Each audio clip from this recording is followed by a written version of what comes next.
Welcome to Park Media. I'm your host, Vince Emanuele, and today we're speaking with Jonathan Wilson, who's a friend, revolutionary, public school teacher, poet, all-around awesome person. We're going to get his perspective on what's happening not only in Chicago, but also in Minneapolis, ongoing protests against state violence and worker struggles. So what's going on, my man? It's good to see you. Hey, brother, how's it going? So I had to close the window. Oh, that's all right. So you didn't hear all the issues going on in the background. Everything's good. Yeah, everything's good. Good, man. Well, let's jump in. What's happening in the south side of Chicago? You're a public school teacher down there. You're an organizer. Give us a sense of the struggles that are taking place in the city.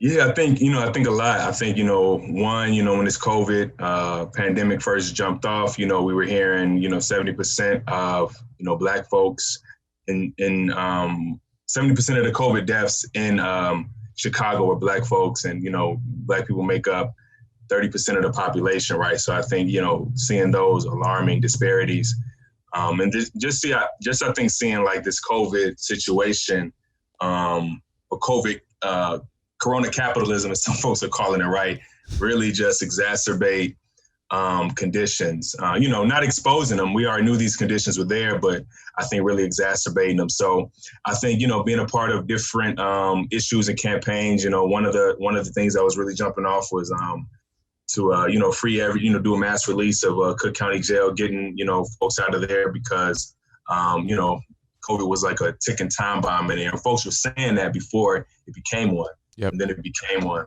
And then I think, there's a big housing movement that is really starting to take root in Chicago.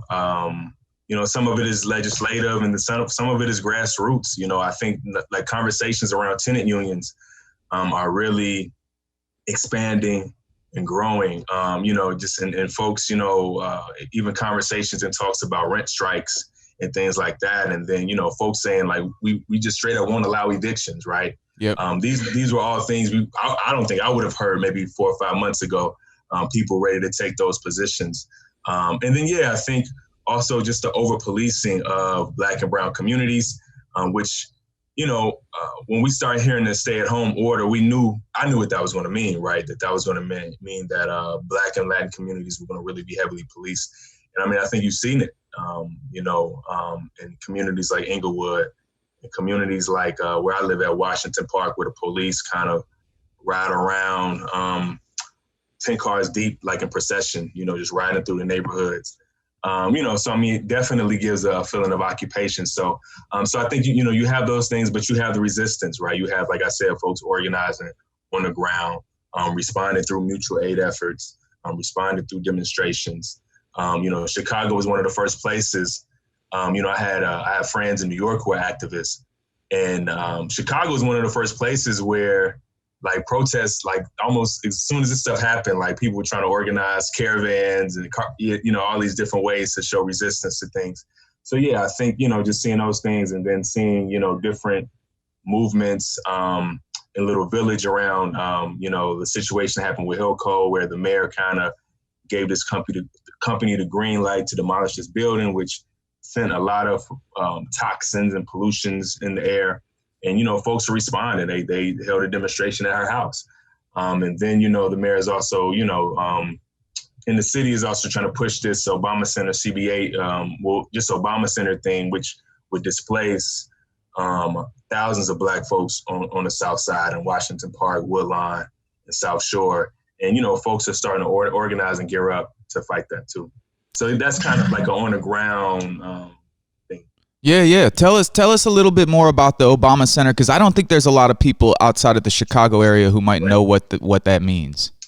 Right. So Obama is he's one of those guys who's loved by many, right? So he's from Chicago, so I guess in an attempt to pay homage, they wanted to him as well. He's definitely a part of the plan. Wanted to build an Obama Center. And they looked at a lot of different areas to do it. They looked at Washington Park, but, which meant they were going to try to close the school diet. And I don't know if you remember, there was like the big hunger strike at Diet a couple years ago to fight that. And so then, they moved and settled on Jackson Park. And so Jackson Park is a community neighborhood that encompasses that touches some of South Shore, touches Avalon Park, touches parts of Woodlawn, touches a lot of these communities that, are historically Black. And, as it comes in, it's going to really displace a lot of these folks. So, it's one of those big steps to gentrification. And Obama, surprisingly used to be a housing organizer, right, for the people. And he's been one of the people who's been adamantly against a community benefits agreement. He's spoken out against it and things like that. So people are organizing to try to get a community benefits agreement. Personally, I think I think community benefits agreements are limited, because, I think you should demand it, right, and fight for it. But I think you also have to know what are the next steps going to be. I think growing up in Gary, we saw the okie doke a lot of times where there would be a community benefits agreement for workers to get those jobs from the community and all these other things. And they found a way to work around it. But yeah, so there's a burgeoning struggle to kind of get a community benefits agreement around the Obama Center so that the workers that are working on it are from the neighborhood, and that, rents won't go up and things like that, get a rent cap, which the mayor she's adamantly fighting. Yeah. Yeah. Mm-hmm. Give us a sense of, I think some people, obviously Mayor Lightfoot has sort of been turned into this viral meme machine, where she's just in all these memes and kind of people make jokes of it and people don't really, if you're not into the politics, I think people see it and they're like, oh, this is kind of funny, whatever.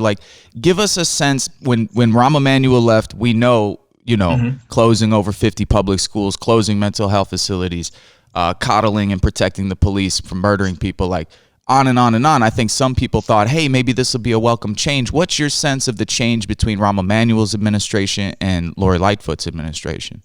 I don't think much. I think, both of them have shown that they serve, the billionaire capitalist elite, right, in the city.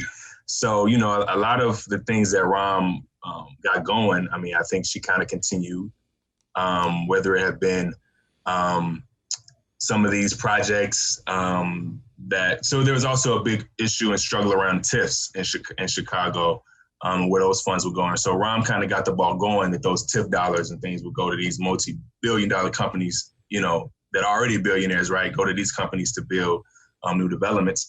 And Lori Lightfoot kind of rubber stamped it. I think her approach is, I think she tries to be a little bit more diplomatic, but I think for folks who are seasoned at this, we know the game. Right.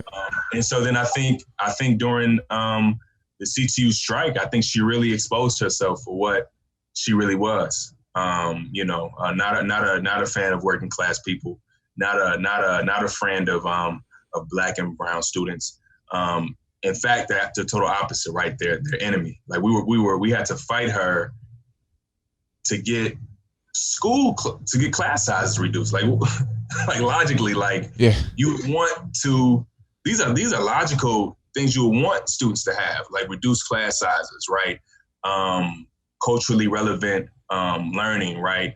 A nurse, and we had to fight her to have a nurse in every school. These are things that Jesus we should just have, And so you're with the CTU now, yeah? Yeah. I'm a CTU member. Yeah. Right on. How long you been a CTU member? Probably for about maybe a little bit under 2 years. Right on. So, 2 years. Do you want to speak to any of those struggles real quick? Because then we'll move on to sort of talking about what's happening now and drawing it back to Ferguson. But give us a little sense. You've been in the CTU for a couple of years. You've been a part of that strike. Mm-hmm. What's the, how's it feel to be a part of that struggle as well? Because you've been a part of many other. Yeah. It was definitely, for me, it was empowering. I was in college when they went on strike in 2012. I would try to get students to come up there and support, from Purdue, Calumet. And so, I think so this time being a part of it, and then not just being a part of it, being kind of I wouldn't say in leadership, but definitely one of the sergeants or whatnot, I think was really, it was just kind of a full circle moment. At one point I was on the outside trying to support. Now, I'm one of the marshals and, leading it and being a part of the discussion. So, definitely was a full circle moment. So the summer before we went on strike, I was a part of an initiative and an effort that CTU launched to talk to all of its members about the strike, because we knew, so kind of going back to Lori Lightfoot, Rom had not negotiated with CTU the whole year, right? And so when she got into office, when she kept Rom's team, we kind of realized that, okay, this is going to be some of the same. So she also did not want to negotiate until like maybe a week before. Like, so a week before, that's when she was like, okay, we'll negotiate and come to the table and things like that. And by that time, it's too late. So that summer we had spent really talking to our members, gearing our members up, polarizing our members, kind of saying like, look, we gonna probably go on strike. So we need to know like, whose side are you on, right? We had to kind of engage and talk to our members like that. Like, are you on the teacher side, or are you gonna be on the mayor and the establishment side? And overwhelmingly, a majority of teachers said, I'm ready to fight. Right on. Let's bring it up to today, man. So back in 2014, you went to Ferguson on multiple occasions. I know you and I went there together for a short time. This is now 6 years ago. We see, in many ways, I mean, we'll talk about the negative, then we'll talk about the positive. The negative side is policing hasn't fundamentally changed in this country. The negative side is we probably haven't achieved nearly as much as we would have hoped to have achieved over the last 6 years. But on the positive side, I mean, we talked about a little bit off air before this program started, but I'll be damned if I haven't seen a different response, not just on behalf of the public to what's going on in Minneapolis, but the protesters and the people themselves who are just like had enough, fed up, the willingness to use different tactics, so on. You can just speak openly. I don't necessarily have a specific question like, hey, but like, what are your thoughts just generally, drawing that from 6 years from Ferguson till now, and even if you want to talk about anything before then, or really any just general thoughts on what's cracking right now. Yeah. Oh man, I think it's definitely a different everything. I think everything about this is very different from the sentiment around Ferguson. So, I think when Ferguson happened, even though I think this would not be if not for Ferguson. So I think that's very important to say. Like Ferguson, even when Ferguson happened, I said, okay, Ferguson is teaching us how to fight back, and people are going to take notes. So yeah, I think it's, very different. I think the response was different. I think in Ferguson, the struggle, the rebellion that happened there was definitely folks who were like Mike Brown's friends and things like that, like from the community, his friends and things. So I think they took it very personal. I think this is different in that, it's very like, it's the whole city, it looks like, I was just in Minneapolis maybe last summer. So it's not, it's a big city, but it's not at the same time, right? Yeah. So, so when I see these pictures, I'm like, this is probably almost everybody in Minneapolis, like down here, right now. So yeah, I think, so I think that context was very different, right? When we went down to Ferguson, it's very, like, you had white workers out there, right, showing support, but I mean, when we were walking around, it was still very different in a fine line. You had the protesters here, but most white workers and stuff were like down the street at that little coffee shop and stuff like that. Right. And I think this is one of those situations where, it's very multiracial in nature, because I think that even though I think, sometimes people like Trump and fascists and right-wingers can kind of bait working class white folks with the pill of white superiority, I think, majority of white folks know that this system does not work for them either, right? That's right. So I think that they, they understand right now that they have a common interest, that, this system has also, devastated their community as well. So I think, you see this multiracial unity, which I think is very similar to the rebellions that happened in Britain. What was it, like 2011, where, when you looked at this crowd, it was like literally white face, black face, white face, black, it's definitely like that. So they couldn't even like use race to kind of bait folks because they was like, nah, we're together on this. So I think that, right, and indigenous workers are out there. Minnesota has one of the largest Ethiopian and Somalian populations. And I know they're out there because I know a lot of them were big in the Black Lives Matter movement. And then, so I think you have that.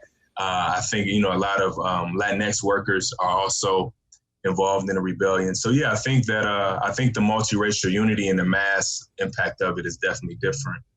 I think the tactics are different. They went to Target, right? They went to these big companies, right? And kind of, and did their thing. Even last night, right? They burned down, they overran and took over, and then burned down a police precinct, which I've never. Right? Yeah, man. Yeah, man. I mean, when I saw it, I was like, okay. Yep. Right. But it's something I've never even heard. And I saw online that hasn't happened in recent history where that, like, even they're saying, even in Watts, even in Detroit, right, in the 60s, Newark, like that didn't happen. That folks didn't go to a police precinct and burn it down, right, and overrun it. And if you see the footage, the police were running. Yeah, man. Of there, right? And they were saying some police were like stuck on the roof and they had to get a helicopter in to get them out. It's right? like Saigon. Right. So I think that, I think the fearlessness, what I do think is similar to Ferguson though, is that fearlessness that we are ready, like that kind of like the Claude McKay, right? If we must die, right? I remember when I was in Ferguson the first time I went, and they were like pointing the little machine guns and things at us. I was like, okay, Jonathan, you might think about this now. Are you ready for this? And then, in my mind, I'm like, maybe I should step to the side. But then when you look around, it's like, well, they're not stepping to the side. The people aren't stepping to the side, and you just see that anger of like, if we got to do it, let's do it, And I think that is being replicated here in Minnesota. And then, but I also think like there was some big protests in Louisville last night. Yeah, Columbus, Ohio, man. Columbus, Ohio, they smashed up the Capitol building. Yeah. In LA. Yep. So I was kind of like, we might be getting ready to experience. I mean, wasn't it 1919? It was the Red Summer. Yeah. I was like, I think we may be getting ready to experience another Red Summer. So I think that, I definitely think we're on the cusp of that because you also didn't see that before with Ferguson. Like people came out and did solidarity demonstrations, right? But you didn't see, or even with Baltimore, right? You didn't see the replication of those actions in other cities. Like people may have did a solidarity demonstration, but there wasn't like, oh, we gonna take the fight to them too like that. Yeah. I definitely think that's different. When I woke up and I saw like in Louisville they were burning down something, and I was like, okay, we got a Red Summer on our hands. Yeah. No, I agree, man. And I think one of the difficult things I think for some people is that before, I think a lot of people kind of viewed some of those more militant actions like people were like it was a choice. Like people were kind of like, oh yeah, like they're just having fun doing their thing, or they're just trying to cause trouble. I think the difference now is people are looking around. Even people who might have thought they were somewhat comfortable, middle class, like jobs or whatever, to the degree that the middle class exists and all that. You know what I mean? Like, I think even a lot of those people are like, hey man, what the fuck do we have to lose? Like, what, you know what I mean? Like, they're going to take away this, they're going to take away that. I don't have a pandemic, depression, the police. I mean, it's like, you just going to push everybody to this point where it's like, man, we ain't got nothing else to lose. I think that's where a lot of people are right now. Right. I think that the issue that like the capitalist class has, right, is that I think that they would definitely prefer to have like a Biden or somebody in who could probably guarantee some promises or whatever, right? Or not even guarantee, but make some. But I think, they have a person in office who's like, shoot them, right? So I think that will also add to it, right? Yeah. I think that's going to add to the response and things like that. But yeah, I think people are really seeing like, yeah, I think what Marx has said, what Asada has said, right? We have nothing to lose, but our chains. You know, I always am concerned, you know, that, you know, if the movement will be somehow co-opted. That was going to be my next question. Yeah.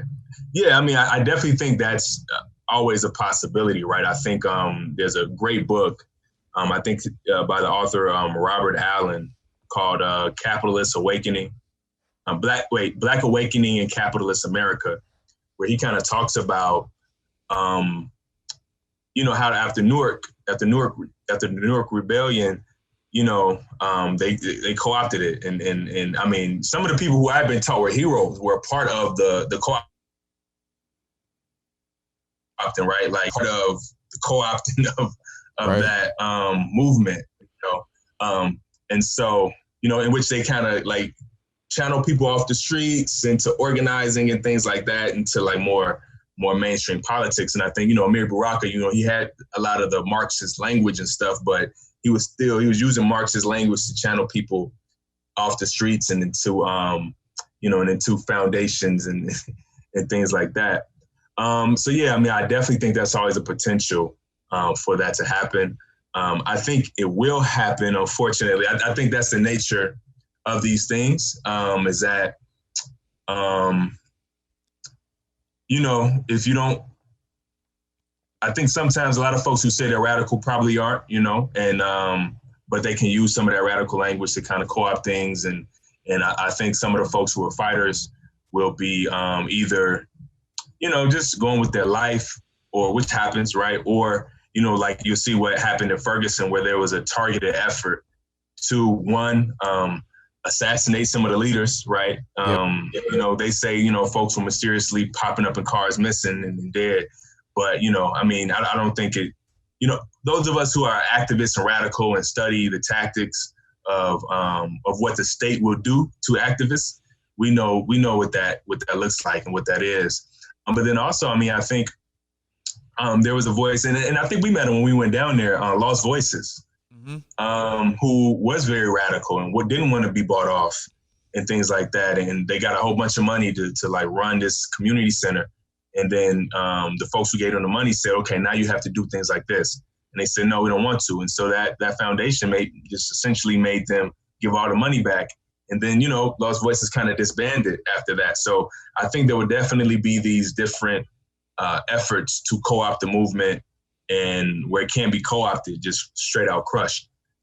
So yeah. I guess I say that, but I do think this plays to the developing of revolutionary consciousness, of understanding that, you know, at some point, yeah, we have to use different tactics, right? So I think in having these conversations about, you know, so even though there is a lot of folks who are like, we may have to burn this down, I think there's also an undercurrent of folks who are saying, y'all shouldn't, right? Or why are you all looting though? And it's been mostly a lot of Black folks who I've been hearing saying this. You know, why are you all looting? Is that how we're going to get them to view us as humans? Is if we loot? And I said, look, whether if you kneel, they see you as an animal, right? A racist will see you as an animal, regardless on what you do. If you kneel, if you try to yes or boss your way out of it, you know, yes or bossing didn't stop the Klan from lynching people, right? I'm sure there's a lot of Black folks who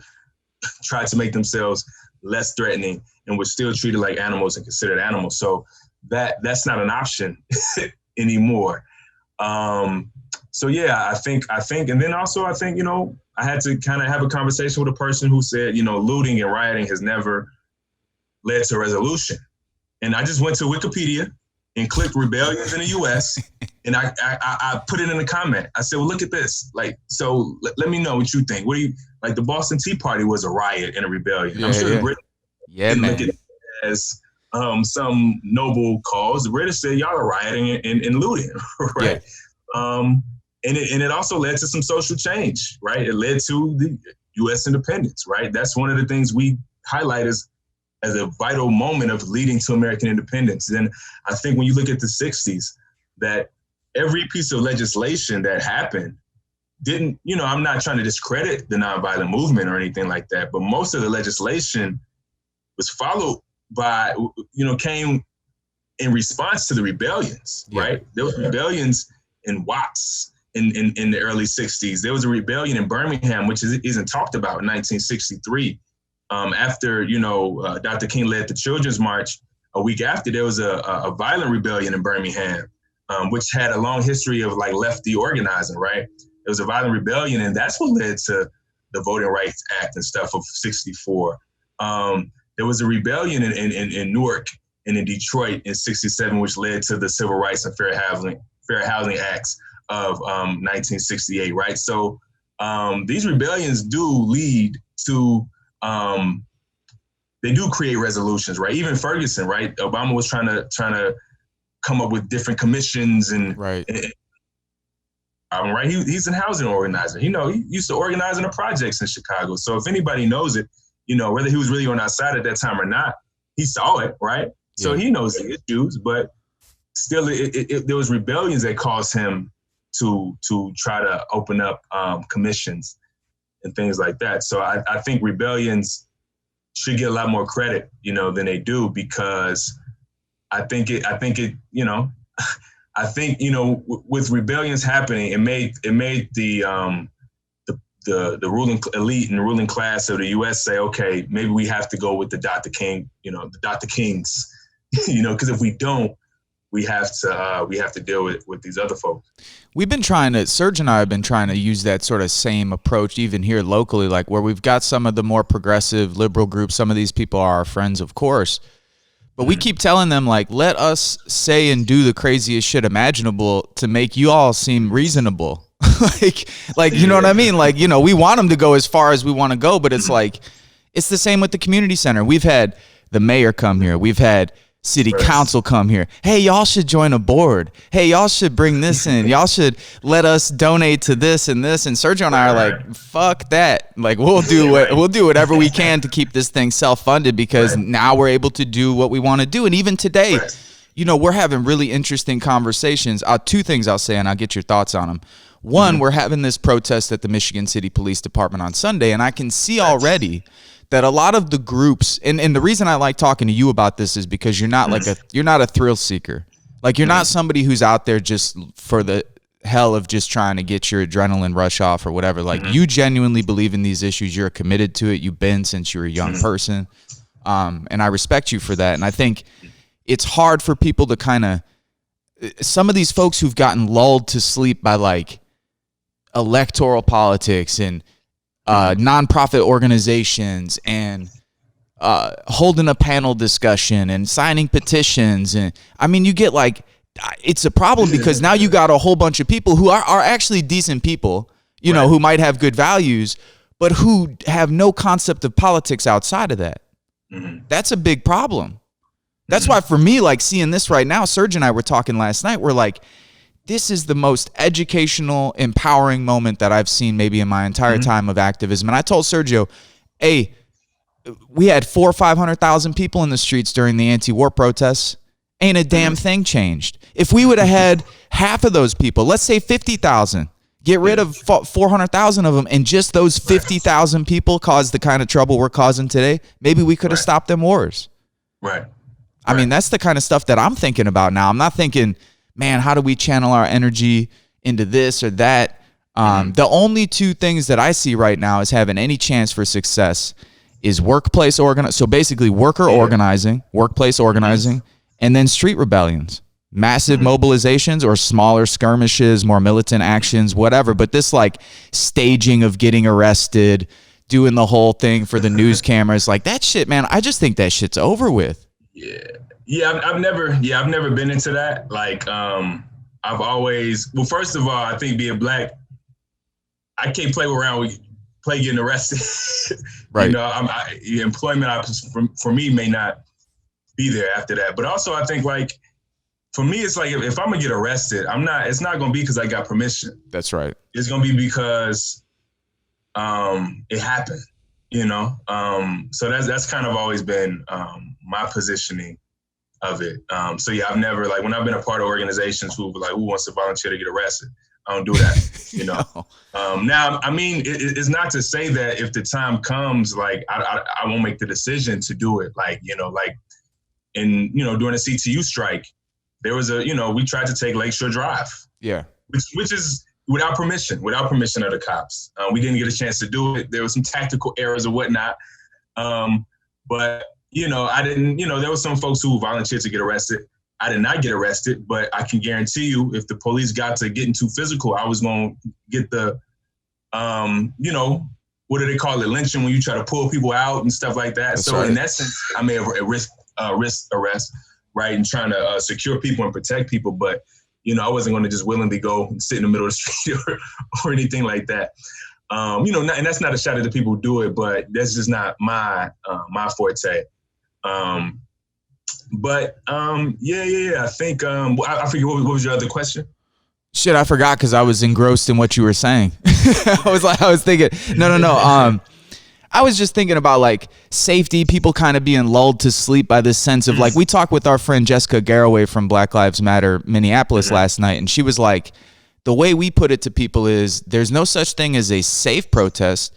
We could do safer things to keep people safer, but to your point about rebellions, I can see this discussion is going to come up with some of our friends in Michigan City and elsewhere, where I think a lot of people also have this sense that we can have fundamental social change, political, economic change without people sacrificing. And that doesn't mean that we want people, to your point, I understand that there's class and race privilege involved in people volunteering to get arrested. That's not what I'm saying. I'm saying more, people are going to have to put themselves on the line to some degree.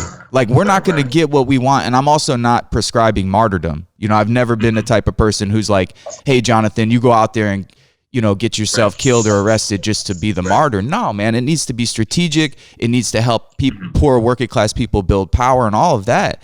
But I do think we got to get this across to people that, like, if you want change, like, there's going to be some unsafe or less safe things that we're going to have to do. And some people are going to get arrested. Some people are probably going to get killed, to your point. Some people are going to get jailed unjustly 4 years for their life. Can you just speak to some of that spirit of like, this is what it is to make change? It's not a safe, it's not a picnic. Yeah. I think for me, I think I'm also, and I think this is what helps me a lot of times, like in terms of my perspective, is that, I'm also an internationalist, right? So I've traveled, I study international movements. So I think so when I became a teacher, there was a part of me that was like, oh, I'm a teacher now, I can't, right? But when I look at these demonstrations in the Congo, I'm sure there's some teachers in there that are in these demonstrations that are like, no, you need to be, removed from power, right? And so I think for me, it's and I struggle with like Black folks about this all the time. Like Black Americans is like, you have some American privilege, right? If we're going to talk about privilege, right, that you have to deal with. And that, folks in other countries don't have the same luxury, right, as we have, right? Teachers in Mexico, in Oaxaca a couple years ago, they were in a similar situation to folks in Minnesota. They weren't, playing it safe. They were battling with the police physically, right? And so, me being a teacher in the U.S., it doesn't put me on a pedestal, right? And understanding that, if it comes to that, I may have to sacrifice myself. But like you said, not being adventurous or not being, not pursuing like martyrdom. But, it kind of, if the time, calls for it, right? Understanding going into a situation,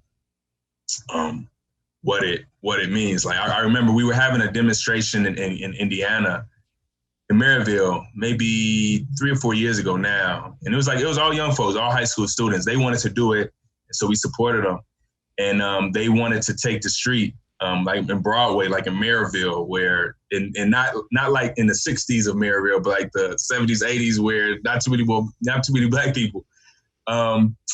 And, we had to tell them, and, they attempted to take the street. And, this is one of those moments where I kind of felt like I was policing a little bit, right? I was like, but it wasn't, it wasn't because I disagree with what they're doing, but it's like, we have to, I think they were, younger and kind of like, let's do it. And you love that, right? But it's also like, we have to prepare for that though. You know, you have to make sure that people, like, I think people have to be, you know, when you do things like that, people have to be one to it, right? I mean, you know, if I get out there in the street by myself or with two other people, it doesn't have the same impact to where if, you know, if through discussion, we can win 50 people to take that street, right? You know, now once we got 50 people taking that street, and sometimes things happen where, you know, it's, you know, not the right idea. Like, you know, we were doing some of the airport demonstrations, right? There were moments when I think we should have been a little bit more militant. I agree. I agree. You know, I'm not going to get into the details because I don't want to, you know, incriminate, right? But, you know, there were moments where we could have been more militant and, you know, we were dialed back, you know, and some of those moments, I think, so, yeah, I think it's case by case, right? Some moments are moments where, okay, you know, with the younger folks, it was like, I don't know if you all understand the risk. I think you all have seen something on TV. That's right. You know, you don't understand the risk, whereas the situation with the airport, all of us were seasoned organizers. So I think we very well knew the risk and we were willing to take it, you know. So I think that's one of those situations where, you know, I think it's like a case by case. But yeah, I think when you're talking about these stages, like I think in terms of like worker, you know, organizing workers and then also street rebellions, I think, you know, studying the South African anti-apartheid movement for me was very instrumental in how they definitely had stages, you know, and that they definitely had organizing, you know, in all these different, you know, realms. Unfortunately, they've been co-opted, you know, but I think in terms of the movement to get there, I mean, they had a vibrant youth movement, you know, which came at a very great time when, you know, the actual leaders of the ANC had kind of been defeated, you know, like in the late 60s, early 70s, the ANC was defeated. They were in exile, they were in jail, and the young folks kind of came in and Soweto and stuff and you know, were a breath of fresh air. I think that comes from I think that comes from the organizing, right? I think in South Africa, you also had, you know, miners, you know, the workers who were also one to that movement, right? And so I think there were, and that's something that's not talked about in terms of the South African apartheid movement, but just like they had general strikes, you know, big ones in South Africa during that time.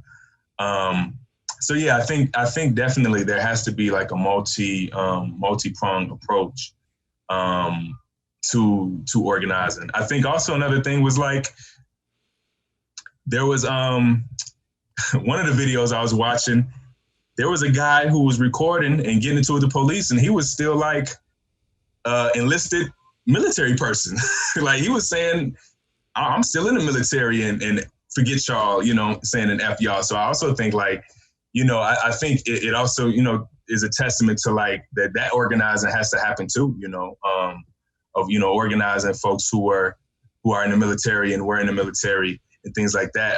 Many of which, you know, I used to be nervous, like broaching political conversations with my friends who were in the military. Even though we were close friends, I was always nervous about it, you know?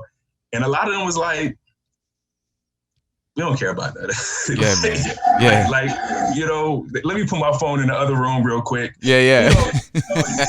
You know, so that kind of was like, okay, so, you know, that organizing has to happen, you know, as well, because, you know, a lot of folks who are in the military and stuff like that don't necessarily agree. You know what I'm saying? 100%. So yeah, I think, you know, definitely organizing in these different things. I think part of the reason why I became a teacher was I was like, I will have a captive audience. That's right. They can't leave. Right. In terms of, you know, my organizing, and then, you know, so yeah, I think, you know, that there has to be a lot of these different, you know, approaches and steps to organize.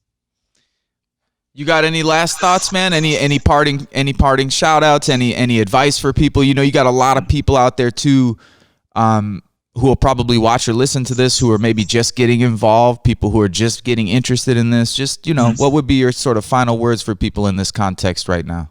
Yeah. I think that, one, I think we need to understand that we are living in a very historical time right now, not just historical in terms of, not just historical in terms of this moment, like with the COVID situation, with these rebellions, and I think there are going to be many more this summer. Yep. Not just in terms of that, right? I think these moments will be talked about in history books, like this time. But also, I think this is a time where we can really, I don't think per se revolution will come out of this time, but I think this is a moment to me that is make or break for the movement, right? I think this time we're living in, we will either come out weaker, we will come out a lot stronger. Yep. So it's about, and I think we're off to a very great start. Yeah. In terms of that. So yeah, I think it's just understanding that, like, this is our time as workers, as working class folks, to really push the limits of the society that we want. You know, I don't necessarily think revolution will come out of this particular time, but I think it will push that pendulum that much further for us. You know, but I also think we have to be leery of and not underestimate. I think sometimes we can underestimate the government, right? And what their response will be. I mean, it just amazed me that in lieu of everything that's going on, the U.S. government is still finding ways to bomb Somalia into oblivion. That's right. That's that right. The U.S. government is still finding ways to, you know, even with this virus, this pandemic, they're still trying to conduct a Bay of Pigs on Venezuela. Yeah, Venezuela. Right. So, yep. I think, you know, in the midst of this still happening in Chicago, you know, they are still finding ways to pollute, you know, folks in Little Village. They're still finding ways to try to displace and force out folks on the South Side. So, you know, I think, so I guess I ended on this Bob Marley quote that I've always found very interesting.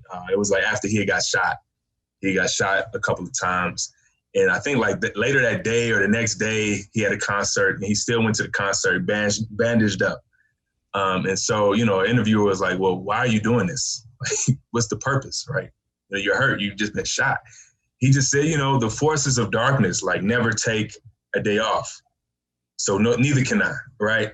So I think like, and I think we see this, right? We see this with, you know, U.S. imperialism still trying to flex his muscle with the local elite class trying to flex his muscle, that they're not taking a day off in the midst of this. So neither can we. And I think this situation in Minnesota, I think they are afraid. Yeah. I think, like I said, with, you know, them overrunning a police precinct, you know, when more young people in other neighborhoods hear about this. Yeah, man. That's an option now? Yeah. That's possible? That's an option. Okay. Yep. So I think that they're afraid, you know, so I think with that being afraid that they will respond more heavy-handedly. I think these fascists, you know, right-wingers, I think they will be given a green light. You know, I think another good book I read was Hammer and Hoe. It was talking about like organizing in Alabama, the Communist Party organizing in Alabama. And one of the things it said was the downfall to the Communist Party in Alabama was that, I mean, you know, they listed a whole bunch of other things, like them kind of, you know, softening up on the fight against racism and stuff. But they also said that they really underestimated right-wing repression. They underestimated that the government is not just going to let you at some point organize the workplace and stuff, that at some point they're going to really try to resist you and hurt you at that, right? And in Alabama, they just gave the Klan free reign to literally do whatever they want. So that way the government didn't come back on the government, but obviously it was still government sanctioned, right? I mean, we know the Klan was like, the police were like handing people off to the Klan. Yep. Yep. So I think we have to be, you know, leery of that and understand that there will be a response to Minnesota, and that we have to organize and repair and prepare for the response that, you know, the government is going to have. But yeah, I think we got to organize our neighborhoods, organize our communities, and understand that this is our time. This is our time to grow. This is our time to push the envelope and limits. That's a good way to end, man. Thank you, Jonathan, for your time, brother. I really appreciate it, dude. Thank you for having me on here. Yeah, man, absolutely. Take care of yourself, and in solidarity, my man, let's keep in touch. Most definitely. All right, take care, bro. You too. Take care. Thanks for watching Park Media. I've been your host today, Vince Emanuele, and we'll see you soon. Hey, thank you for watching and listening. If you think this program is worth a pack of cigarettes or a cheeseburger, you could become a Patreon for as little as $3 a month. The link is available at our website, parkmedia.org. That's PARCmedia.org. Make sure to subscribe to our YouTube channel below. Also, you could find us on Instagram at Park Media, Facebook at Politics, Art, Roots, Culture, and you could find me on Twitter at Vince Emanuele.